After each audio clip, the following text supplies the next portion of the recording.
ñi nga xamante ni yéenay safoo Lambaye Info TV tey gis ngeen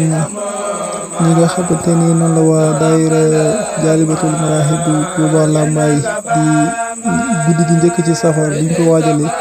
génn nañ wër dëkk bi yëpp maanaam di xam ne ni bisu safar jot na kon yaakaar naa li mbokk yi doon wax rek ku sàggan da ngay yeewu rek ñu ne la bis bi jeex na kon na ci ñëpp góorgóorlu fas yéene ci am taxawaay bu mat sëkk xam ne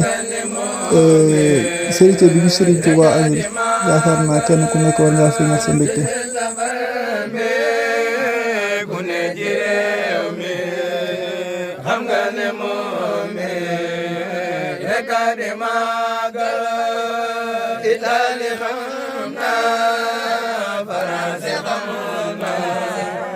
Almaañi xam